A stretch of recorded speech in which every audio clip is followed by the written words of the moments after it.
Bloomberg Audio Studios. Podcasts, radio, news.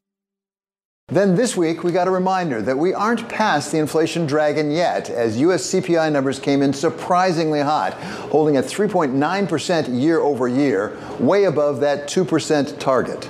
To take us through these CPI numbers is the person who has warned us about the risks for 3 years now, our special contributor, Larry Summers of Harvard. So, Larry, thanks so very much for being with us. I suspect that you being right about this is not really good news necessarily. But where are we right now in your estimation in inflation? It's certainly not at the 5 or 6 number level, but it doesn't look like it's getting down to 2. Look, it's always a mistake to overinterpret 1 month's number. And that's especially true in January, where calculating seasonality is difficult. But I think we have to recognize the possibility of a mini paradigm shift. The soft landing paradigm with the assumption that inflation was headed down to 2 in a tranquil, healthy, real economy has certainly been called into question by these data. There had been a strong assumption that housing was headed towards being a major deflationary force. That doesn't show up in these numbers on owner-occupied housing. And as I've looked carefully at these numbers, I think there's good reasons for that. The idea is that when we judge the cost of owner-occupied houses, we try to estimate what it would cost to rent the residence in question. And many people have done that by looking at all rentals. But most rentals are apartments, and those don't have much to do with the price of owner-occupied housing. If you look at the data focused on single-family housing, houses with lawns in suburbs and the like, you don't get nearly as deflationary a picture. The model I've been using for several years now with my co-authors at the NBER is still looking for 3-4% owner equivalent rental inflation through the remainder of this year. That's 30% of core CPI inflation. If it's running at 3.5%, that uses up a lot of the room there is under a 2% inflation target. I think the Fed is going to have to be very careful. They were never right to be focused on March for a cut. I had been saying that seemed premature, and they and the markets have come around on that. I think that May is odds off at this point and probably should be odds off. And gosh, I think we've got to recognize what no one's talking about. There's a meaningful chance, maybe it's 15%, that the next move is going to be upwards in rates, not downwards in rates. You know, to use a metaphor, David, that I used to use on this show, the worst thing you can do when the doctor prescribes you antibiotics is finish part of the course, feel better, give up on the antibiotics because you don't like taking them, and see what happens. The disease tends to come back, and it tends to be harder to go after the second time. And interest rates elevated to contain inflation are like antibiotics.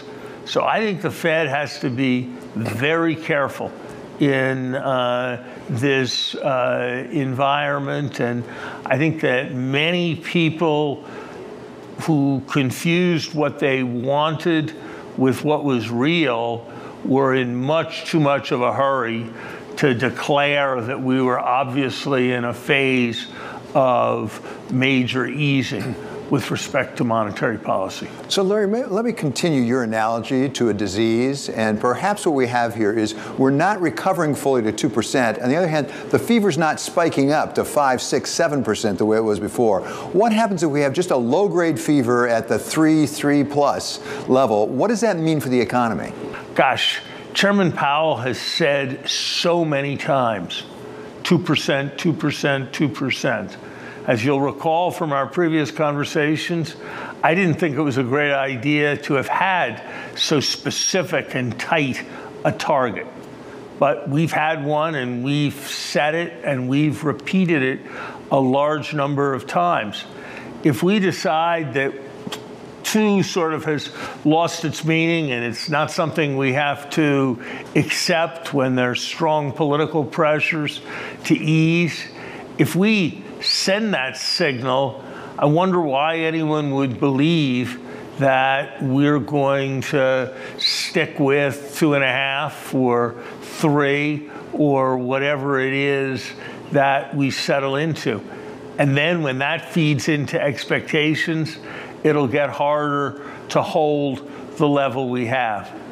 And of course, we are headed into, David, as populist election period as you or I can remember in our lifetimes.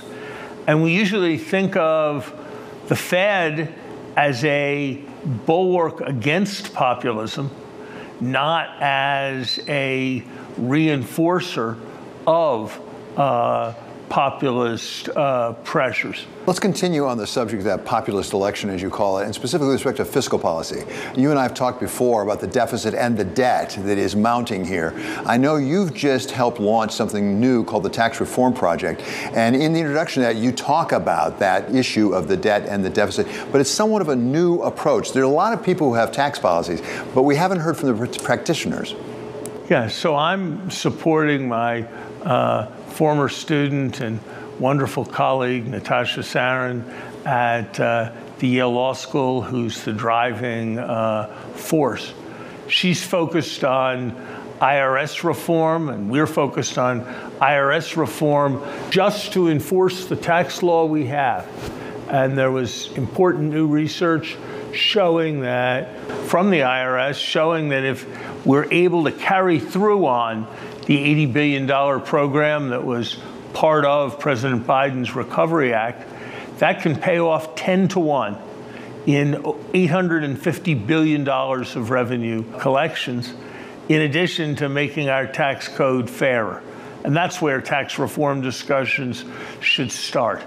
And finally, Larry, there's a lot of talk about commercial real estate, particularly in the office space area. Obviously, the increased interest rates and failure to return to the office on some parts is really putting pressure on the valuations. So clearly, there are some people who are hurting because of the reduced valuations. But my question is it a matter of individual banks, for that matter, as well as owners being hurt, or is there a potential for a more systemic problem here with commercial real estate?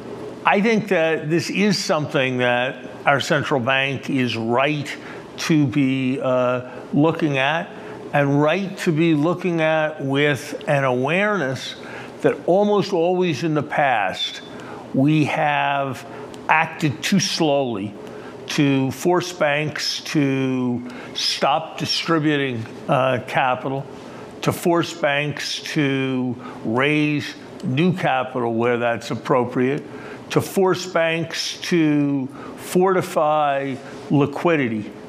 I think it would be much more productive for our central bank to be focused on the question of real estate portfolios in the banks they supervise and what the genuine value and creditworthiness of those assets is.